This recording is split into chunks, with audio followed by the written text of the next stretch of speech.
Uncle uncle আমি তাড়াতাড়ি 5 টাকার ভাত দেন। সমস্যা নেই মামুনি, তুমি ওখানে বসো, তোমাকে আমি ভাত দিচ্ছি।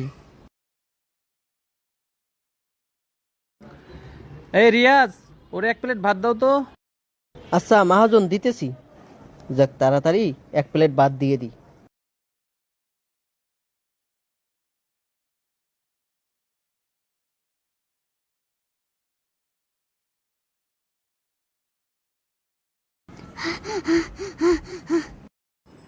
আঙ্কেলটা মনে হয় অনেক ভালো, তাড়াতাড়ি ভাত দিয়ে দিল।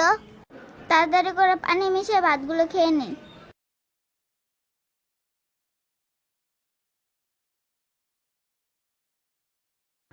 আরে মামুনি, তুমি এটা কি করতেছো?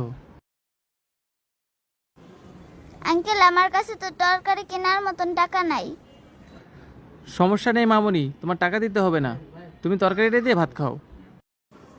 না না আঙ্কেল, আমার পানি দিয়ে ভাত খাওয়ার অভ্যাস আছে। আমার তরকারি লাগবে না, আমি শুধু পানি দিয়ে খেতে পারবো। কি বলো মামুনি, তুমি শুধু পানি দিয়ে ভাত খাও? আচ্ছা মামুনি, তোমার সাথে একটু কথা বলি। ঠিক আছে আঙ্কেল, কি বলবেন বলেন। আচ্ছা, আমি তোমাকে জিজ্ঞেস করতেছি, তুমি আগে এই তরকারিটা দিয়ে মন ভরে শান্তি করে ভাতটা খেয়ে নাও, ঠিক আছে? আঙ্কেল আপনি যে আমার তরকারিটা দিলেন, আমি কিন্তু এটা টাকা দিতে পারবো না। আরে মামুনি না, আমি কি তোমার কাছে টাকা চাইছি? তুমি এটা দিয়ে পেট ভরে ভাত খাও, আমি তোমার সাথে গল্প করব পরে, ঠিক আছে? খাও। তাড়াতাড়ি করে ভাতগুলো খেয়ে বাসে যেতে হবে, না হলে মা আবার মারবে।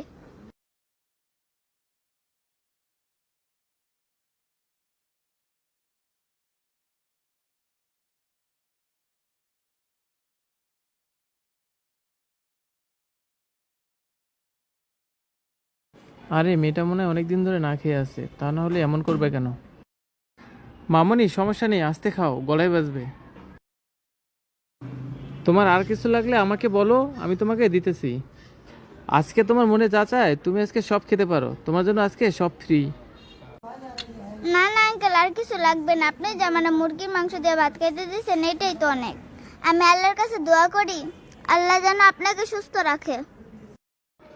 আচ্ছা মামুনি, তুমি একটা কথা বলো তো, তুমি কতদিন ধরে ভাত খাও না? আঙ্কেল আমি আপনাকে কি বলবো, আমি 2 দিন ধরে ঘরে বন্দি ছিলাম। এই 2 দিন একটু পানিও খাই নাই। কি বলো মামুনি, তুমি বন্দি ছিলা? কোথায় বন্দি ছিলা? আঙ্কেল আমি আমার ঘরে বন্দি ছিলাম। কি বলো তুমি তুমি তোমার ঘরেই বন্দি ছিলা? ঘরে তোমার বাবা মা নেই? আর তোমাকে বন্দি করছিল বাকি? না না আঙ্কেল, আমার মা নেই কিন্তু বাবা আছে। তাহলে তোমার বাবা কোথায় ছিল? আমার বাবা বিয়ে করে আমার সৎমার কাছে রেখে বিদেশ চলে গেছে। বাবা ভাবছিল আমার জন্য একটা মা এনে দিলে আমার খুব খেয়াল রাখবে। তাহলে কি তোমার সেই মা তোমাকে আদর যত্ন করে না? হ্যাঁ আঙ্কেল করে তো, আমার উপরে 3 বেলা খুব ভালোভাবেই অত্যাচার করে। সামান্য একটা প্লেট ভাঙছে দেখে আমার 2 দিন ধরে ঘরে বন্দি করে রাখছে। আমাকে এই 2 দিন 1 গ্লাস পানিও খাইতে দেয়নি, তাহলে বলেন কত আদর যত্ন করছে না। এই জন্যই তো আপনার হোটেলে আসছি 5 টাকা নিয়ে, যাতে 1 প্লেট ভাত খাইতে পারি। দেখেন আল্লাহর কি রহমত, আপনার এখানে এসে আমি মুরগি দিয়ে ভাত খেতে পারলাম। জানেন আঙ্কেল, বাবা বিদেশ যাওয়ার পর তরকারি কি জিনিস আমি সেটা চোখেই দেখি নাই। আহারে, মানুষ কিভাবে পারে এরকম নিষ্ঠুর হতে? কেন মামুনি, তোমার বাবা বিদেশ যাওয়ার পর থেকে তুমি কি তোমার বাবার সাথে কথা বলোনি? কথা বলাই তো দূরের কথা, ফোনটা হাতে নিলেই তো মা আমার উপর অনেক অত্যাচার করে। কি বলো মামুনি, তোমার উপর এত অত্যাচার করে? কি বলবো আঙ্কেল, তাহলে আপনি একটু শুনেন।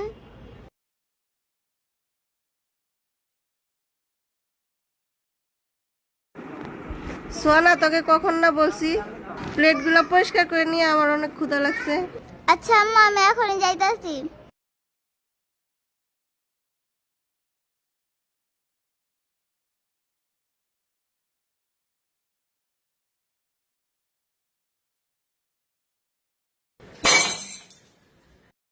কিরে, কি করলো?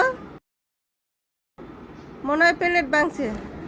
যাই তো দেখে আসি। আল্লাহ, আমি এটা কি করলাম? কিরে, কি করলে? এত বড় প্লেটটা ভেঙে ফেললে? মা আমার ইচ্ছে করে ভাঙি নাই, মা আমার ইচ্ছে করে ভাঙি নাই। তুই ইচ্ছা করে ভাঙ আর অনিচ্ছা করে ভাঙ, তোরে আজকে শাস্তি আমি দেবই। মা আমাকে ছেড়ে দাও মা, আমি আর কখনো এরকম কাজ করব না। এখন তুই থাকে জায়গায় 2 দিন বন্দি। সবই তো শুনলাম মামনি, তুমি তাহলে এখন থেকে সুযোগ পেলেই আমার হোটেলে চলে আসবা, আয়শা কিছু খেয়ে যাবা। তোমার বাবা যতদিন না আসছে তুমি তোমার এই আঙ্কেলের কাছে এসে খেয়ে যাবা। আচ্ছা আঙ্কেল, আপনি না অনেক ভালো। হয়েছে, এবার তুমি খাওয়া শেষ করো, ঠিক আছে?